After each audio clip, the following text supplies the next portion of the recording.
I'm getting in. Nice car. Thank you. Jump aboard. Very good. So, how are you? I'm great. How about you? Great. It's British weather. Sorry, I brought it with me. No problem. Listen, yesterday was amazing, so... Yeah, we can't complain.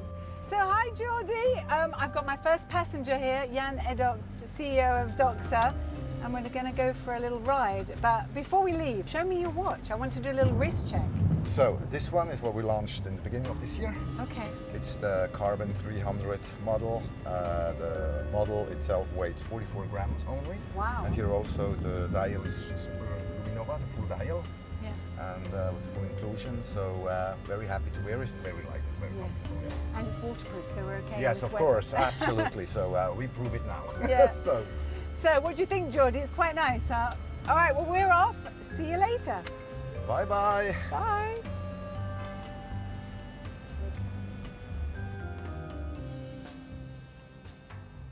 You took over the mission of bringing Doxa back to life. When was it? 2019? Yeah, 2019, yeah, at Basel, yeah. So what inspired you to, I mean, it's a big job bringing a brand like Doxa back to life. Yeah, I would say back to life is maybe a too strong expression. I mean, Doxa existed before, but as I know also the owner family since a long time. And as I lived 6 years in the US, so I got back. And it was amazing. I knew this brand since ever. Yeah. And what was amazing, really, Doxa had a really loyal fan base, but which got older and older. And in a discussion, I said, listen, I believe out of this brand, we can technically make much more, and we need to be prudent that the brand doesn't get stamped as becoming a museum brand, where everyone is clamping on your shoulders, but no one is thinking to buy a watch anymore. Ah, yes. And so then we decided to give it a new chance, to give it a push based on a strong heritage in the past. And and we started as of 2019, and today here we are. I know. I mean, it's amazing. It's amazing the journey you've covered in such a short period of time. Yeah, short or not, it's not a miracle what we did. It's just we made our homework.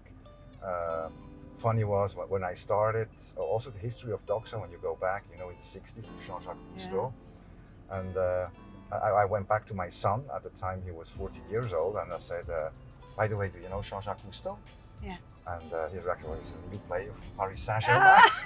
Yes. So definitely it's not something which you can count on that the next generations are aware of what happened in the 60s or in the 50s with Jean-Jacques Cousteau. We were still forced with Calypso to watch these films,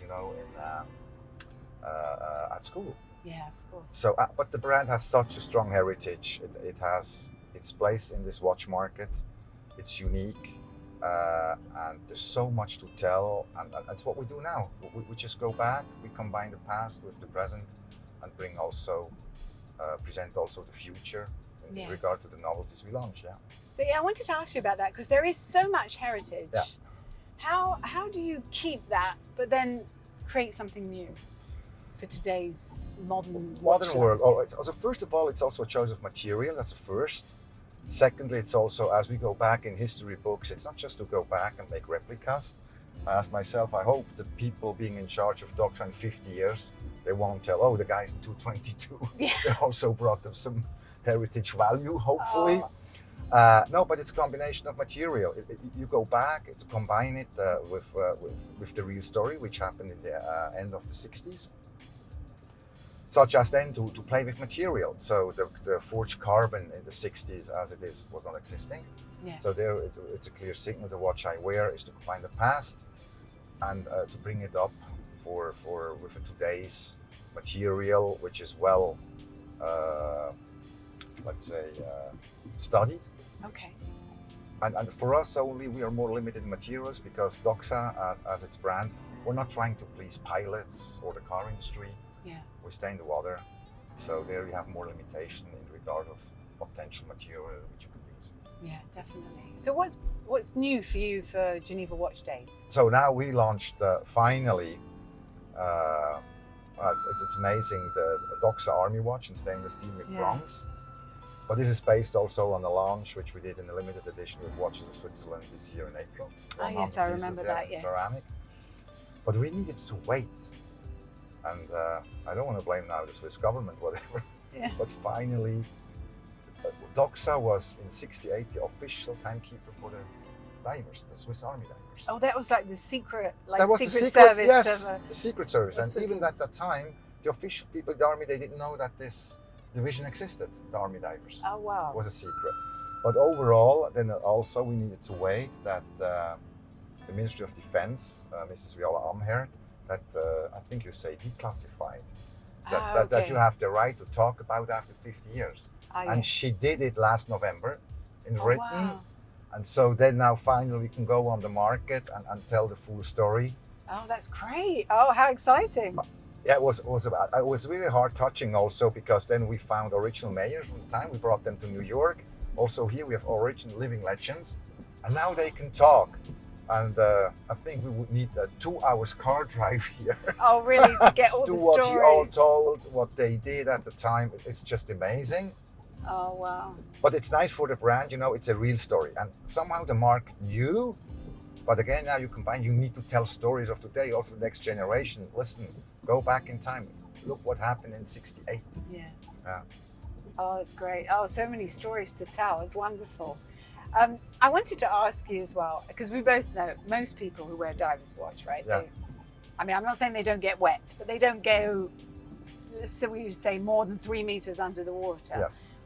Why do you think consumers love divers watches so much? What is it about them that people love, even if they don't dive, you know? Also, first of all, I think it's the question if someone who would like to look sporty, even though it's in the office. Yeah. So we have an expression for them. We call them the desk divers. Oh, I like that. Yeah. Yeah, yeah, that's fun. But I think a general trend, it's not everyone needs to dive to wear a dive watch, and Yeah. it became a common, I think, aesthetic value which combines the sportiness, the real value of a brand, and which stands in the opposite of the chic, high-end luxury watch in gold. Okay. You know, a diver's watch is a functional watch, and I think what we see also for end consumer, they change, wear different type of watches, Yeah. but the diver's watch, they wear it more during the day. Ah, okay. Yeah. Yeah, makes sense. Yeah. Now you have a lot of colours because Yes. you're really known for your orange and the turquoise and the yellow. Which one sells the most? So it's still the orange. It's still the orange. Yes, Okay. it's still the orange. Yeah, and when you go back, when you see the last 2 years, I mean, this color from template of all these colors jumping into the watch industry, then people, we have the so-called aquamarine, you know, Yeah. and then certain brands, I'm not quoting them, with the Tiffany blue. I said, yeah, okay, but that's not new. We're Yeah. using these colors in '68. It That's started '68 with the orange. Yeah. That was revolutionary at the time, because at the time when the research was done, the diving watches, they were either black or dark blue. And to come up Okay. in '68 with orange, Oh, that must have been quite radical. revolutionary. Yeah. The market was not there. But the basics of the research why orange, it is really the technicians at the time, and his name was Urs Eschle. In '64, they made tests in the Lac of Neuchâtel. Okay. And the Lac of Neuchâtel, as the Lake of Neuchâtel, that's not the Maldives. Yeah. And, It's a bit and then murky these down guys, yeah, and then these guys, they went down and said, listen, I mean, on the first 30 meters, I mean, it's obviously orange is the best color where I can read time. Oh wow. Okay. I didn't know this. So, and so they started and they spoke it through, so historic-wise, and did the aspect of colors, the yellow, the diving star, and every color in Doxa has its own name. Yeah. So the orange stands for professional. And again, so we still have original records, meanwhile, from the testing center in Neuchâtel, Oh, where they wow. tested the watches. Oh, it's fascinating. You've given me lots of ideas for stories now. Yes. WorldTempus. Oh. No, but it doesn't stop. It's when you see in '68, the research at '68 was Doxa with the 300T, who was the first brand who launched a diver's watch Yeah. with a helium valve to end consumers. Ah, I did not know that. It was Wow. provenly there. There was another brand, they served it to diving associations, but there was two of them. Wow. It sounds like you're having a lot of fun. No, it's amazing. No, it's I'm too long in this industry, but to be able, that's why now your first question was revive. It was there. Yeah. We're it's not true. doing miracles. It's just we pack it, we modernize it, we adapted the collection to make it accessible to end consumers. And then Doxa was, one of the first brands in 2001 starting to make sales online. Yeah. 2001. Wow. Okay. Yeah. And today Doxa makes a complete anti-cycle way than a lot of brands. Yeah. A lot of brands, they want to go into the online business. There we allow to say, this business we understand fully. Yeah. But we needed the offline market, and now in the last, 2.5 years, we open now already 70 retailers. Oh, okay. 70. Wow, that's impressive. And premium retailers. At the same time, it goes on values. We're still a family business. We do not belong to a group. Not that it is bad, but I can take fast decisions. It's different.